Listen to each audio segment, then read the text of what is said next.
Bismillahirrahmanirrahim. Assalamualaikum warahmatullahi wabarakatuh. Kembali lagi bersama saya Ibu Dila Fadilah yang mengampu pada pelajaran PPKN. Hari ini kita masih membahas tentang norma dan keadilan.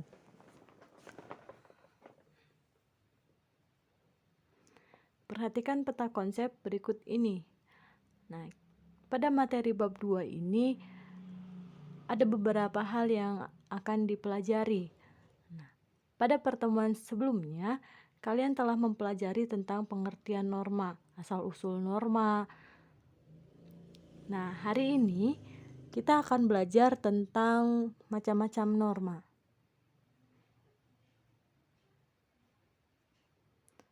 Ada 4 macam norma. Ada norma kesusilaan, norma kesopanan, norma agama, dan norma hukum. Kita akan membahas norma kesusilaan dulu ya. Norma kesusilaan. Wah, ini hidungnya panjang kayak Pinocchio. Ketika seseorang akan berbohong, sebenarnya hatinya ingin menyuarakan kebenaran. Apabila menurut suara hati, seseorang akan cenderung bertindak benar dan baik.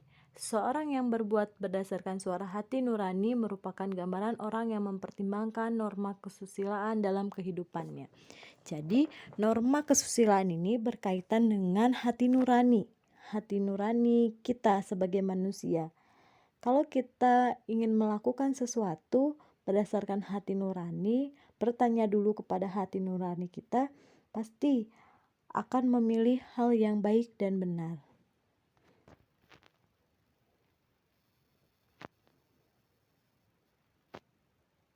Nah, pengertian norma kesusilaan. Norma kesusilaan adalah peraturan hidup yang berkenaan dengan bisikan kalbu dan suara hati nurani manusia. Jadi peraturan hidup yang berasal dari suara hati manusia. Suara hati nurani yang dimiliki manusia selalu mengatakan kebenaran dan tidak akan dapat dibohongi oleh siapapun. Jadi, kalau kalian ingin melakukan sesuatu, kalian bertanya pada diri kalian, pada hati kalian, pasti jawabannya itu sesuatu yang benar dan baik.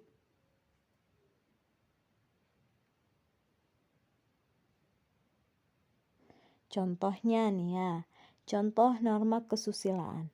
Seorang siswa yang mengikuti suara hati nurani tidak mungkin mencontek ketika ulangan, karena tahu kalau mencontek itu perbuatan yang salah. Ketika kalian mencontek, kalian ingin nih mencontek, karena kalian tidak menguasai materi yang sedang diujiankan. Coba kalian tanya pada suara hati kalian. Pasti jawabannya tidak boleh mencontek. Mencontek itu suatu hal yang tidak baik. Nah, ketika kalian mencampurkan dengan akal pikiran kalian, ada hal-hal yang buruk yang kalian lakukan, sehingga kalian melakukan hal yang tidak baik seperti mencontek begitu. Kalian berpikir kalau saya tidak mencontek, saya tidak bisa nih. Jadi ya udah saya mencontek saja. Nah, itu bukan dari suara hati manusia, tapi akal pikiran manusia yang sudah terkontaminasi dengan hal-hal yang buruk begitu. Kalau norma kesusilaan ini pure, murni dari suara hati kita. Tidak ada campur tangan dari luar. Pasti halnya akan baik. Nah, sanksi norma kesusilaan. Karena norma kesusilaan ini berasal dari suara hati manusia, maka sanksinya adalah munculnya rasa penyesalan dan perasaan malu dalam diri manusia itu sendiri. Menyesal. Kenapa saya mencontek ya? Kenapa saya tidak belajar aja? Padahal gampang soalnya. Gitu. Dan perasaan malu ketika mencontek, malu ketika mendapatkan hasil yang besar tapi bukan dari kerja keras sendiri, melainkan mencontek, melihat dari teman, melihat dari Google. Begitu ya.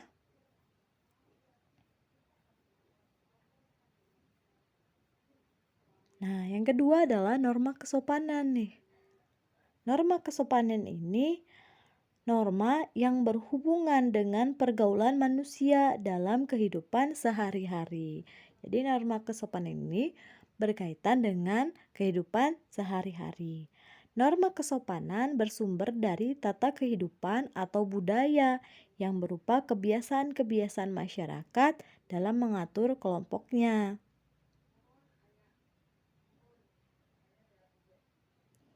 Nah, norma kesopanan ini berkaitan dengan ketika kalian melakukan sesuatu. Ada terbesit di pikiran kalian, pantas nggak ya? Sopan nggak ya dilakukan? Pantas nggak lah ya dilakukan? Gitu. Itu norma kesopanan. Hubungan antara manusia dalam masyarakat ini membentuk suatu aturan. Jadi di dalam masyarakat ini ada aturan yang disepakati tentang mana yang pantas dan mana yang tidak pantas. Ada perbuatan yang sopan atau tidak sopan, boleh dilakukan atau tidak boleh dilakukan. Inilah awal mula terbentuk norma kesopanan. Oleh karena norma ini terbentuk atas kesepakatan bersama, maka perbuatan atau peristiwa yang sama memungkinkan terbentuk aturan yang berbeda antara masyarakat yang satu dengan masyarakat yang lain. Jadi, antara masyarakat di tempat kalian dengan masyarakat di tempat lain itu memiliki aturan yang berbeda. Bisa jadi di sini dikatakan sopan, tapi ketika kalian main ke daerah lain dianggap tidak sopan di daerah itu. Jadi kalian harus pintar menempatkan diri di mana kalian sedang berada. Nah, contoh norma kesopanan. Nih, perhatikan gambar berikut ini. Ini adalah contoh sapa pagi. Kalian menyapa guru-guru dan teman-teman kalian, bersalaman, mengucapkan salam. Norma kesopanan dalam masyarakat memuat aturan tentang pergaulan masyarakat. Antara lain terlihat dalam tata cara berpakaian, tata cara berbicara, tata cara berperilaku terhadap orang lain, tata cara bertamu ke rumah orang lain, tata cara menyapa orang lain, tata cara makan dan sebagainya. Tata cara dalam pergaulan dalam masyarakat yang berlangsung lama dan tetap dipertahankan oleh masyarakat, lama-kelamaan melekat secara kuat dan dirasakan menjadi adat istiadat. Jadi norma kesopanan ini berkaitan dengan tata cara kalian berpakaian. Kalau kalian ke sekolah, berpakaian yang rapi, bajunya dimasukkan, pakai sabuk. Kemudian ketika kalian berbicara dengan guru, itu harus bisa dibedakan.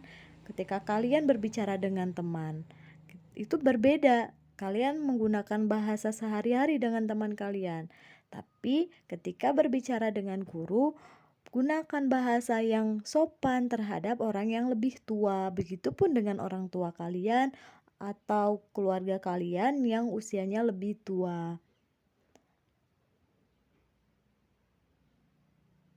Nah, sanksi norma kesopanan itu apa sih? Sanksi terhadap pelanggaran norma kesopanan dapat berupa pengucilan, tidak disenangi atau dicemooh oleh masyarakat. Misalnya, kalian ke sekolah, pakaian kalian urakan, rambut kalian gondrong. Nah, sanksinya apa? Sanksinya itu akan tidak disenangi oleh guru, akan ditegur oleh guru. Nah, bisa-bisa akan menjadi bahan cemoohan orang-orang atau masyarakat. Oh, ini murid SMP 1 pakaiannya jelek, pakaiannya dikeluarin, rambutnya gondrong. Itu akan menjadi bahan omongan di masyarakat. Yang ketiga ada norma agama. Nah, Perhatikan gambar berikut ini. Ada beberapa agama yang diakui di Indonesia. Nah, norma agama adalah sekumpulan kaidah atau peraturan hidup manusia yang sumbernya dari wahyu Tuhan. Jadi norma agama ini sumbernya dari Tuhan. Penganut agama meyakini bahwa apa yang diatur dalam norma agama berasal dari Tuhan yang Maha Esa yang disampaikan kepada nabi dan rasulnya untuk disebarkan kepada seluruh umat manusia di dunia. Contoh dari norma agama adalah pelaksanaan norma agama, misalnya perintah melaksanakan ibadah sesuai dengan ajaran masing-masing. Contohnya umat Islam yang melaksanakan sholat, puasa, zakat. Kalau umat Kristen yang beribadah setiap hari Minggu ke gereja. Begitupun dengan umat-umat lainnya, sesuai dengan agama dan kepercayaan masing-masing. Sanksinya apa sih norma agama ini? Nah, melanggar norma agama adalah perbuatan dosa, sehingga pelaku pelanggarannya akan mendapatkan sanksi siksaan di neraka. Nah, karena norma agama ini bersumber dari Tuhan, maka sanksinya itu nanti ketika bertemu dengan Tuhan. Ada yang amalan baiknya lebih banyak, maka akan dimasukkan ke dalam surga. Ketika amalan tidak baiknya itu lebih banyak, maka akan dimasukkan ke dalam neraka. Begitu sanksinya. Nah, ini perlu dijelaskan ya, norma agama hanya akan dipatuhi oleh orang-orang yang beragama, sehingga orang yang ateis atau tidak percaya pada Tuhan tidak akan mentaati dan mempercayai adanya norma agama. Gitu. Jadi norma agama ini hanya untuk orang yang percaya adanya Tuhan. Kalau dia tidak percaya ada Tuhan atau ateis, berarti dia tidak menganut norma agama ini. Terakhir, norma hukum. Norma hukum adalah peraturan mengenai tingkah laku manusia dalam pergaulan masyarakat dan dibuat oleh badan-badan resmi negara serta bersifat memaksa, sehingga perintah dan larangan dalam norma hukum harus ditaati oleh masyarakat. Oleh karena itu, dalam kehidupan sehari-hari, aparat penegak hukum seperti polisi, jaksa, dan hakim dapat memaksa seseorang untuk mentaati hukum dan memberikan sanksi bagi pelanggar hukum. Norma hukum itu berkaitan dengan tingkah laku manusia, tapi dibuat oleh badan-badan resmi. Sifatnya memaksa. Kenapa dipaksa? Karena agar kehidupan kita lebih teratur. Kadang kita itu susah untuk melaksanakan aturan-aturan, jadi harus dipaksa dan harus ada sanksi bagi yang melanggar. Contohnya nih, tuh gambar Pak polisi lagi ngejar maling. Norma hukum juga mengatur kehidupan lainnya, seperti larangan melakukan tindak kejahatan dan larangan melakukan korupsi, larangan merusak hutan. Jadi norma hukum ini berkaitan dengan larangan melakukan kejahatan. Jadi kalian dilarang mencuri, dilarang menyiksa orang lain, begitu. Berkaitan dengan nanti kalau yang melanggar akan mendapatkan sanksi. Sifat-sifat norma hukum nih ada 2. Sifatnya ada perintah dan ada larangan. Perintah yaitu memerintah orang berbuat sesuatu, dan jika tidak berbuat maka ia akan melanggar norma hukum tersebut. Contohnya perintah bagi pengendara kendaraan bermotor untuk memiliki dan membawa SIM, surat izin mengemudi ketika melakukan perjalanan, memakai helm. Itu perintah. Kalau larangan itu melarang orang untuk berbuat sesuatu, dan jika orang tersebut melakukan perbuatan yang dilarang, maka ia melanggar norma hukum tersebut. Contohnya larangan mengemudi kendaraan bermotor, melebihi batas kecepatan paling tinggi yang diperbolehkan, dan berbalapan dengan kendaraan lain. Jadi ketika kalian melakukan balapan liar atau kalian berkendara naik motor nih dengan kecepatan yang wing gitu, cepat sekali melebihi batasnya, maka itu tidak diperbolehkan. Itu namanya larangan. Nah, alhamdulillahirobbilalamin, materi hari ini cukup ya. Sekarang kita masuk ke tugas. Tugasnya ini adalah kalian mengamati perilaku yang ada di sekitar kalian. Sekarang kalau kalian ada di rumah, ya berarti mengamati perilaku orang-orang yang ada di rumah kalian, orang tua kalian. Nah, kalau kalian keluar rumah berarti di lingkungan kalian. Kemudian catat perilaku yang sesuai dengan norma kesusilaan. Buatlah laporan hasil catatan kalian tersebut. Kedua, bagaimana pelaksanaan norma kesusilaan di sekolah kalian. Seperti jujur dalam ulangan, tidak berbohong, tidak iri, dan dengki. Tanyakanlah hal ini pada teman-teman kalian dan buatlah laporannya.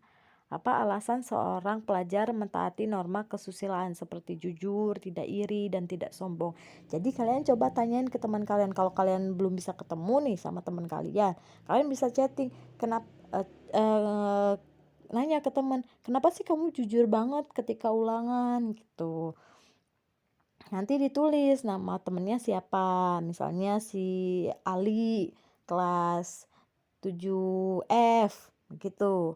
Nah, sajikan hasil pengamatan kalian dalam pameran kelas. Pokoknya ditulis dulu di buku catatan kalian. Nanti kalau kita ketemu PTM, kalian bawa bukunya ya.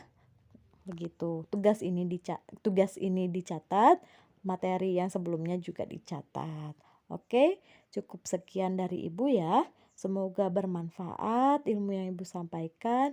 Sekian dan terima kasih. Jangan lupa di-subscribe ya, di-share, di-like. Terima kasih. Wassalamualaikum warahmatullahi wabarakatuh.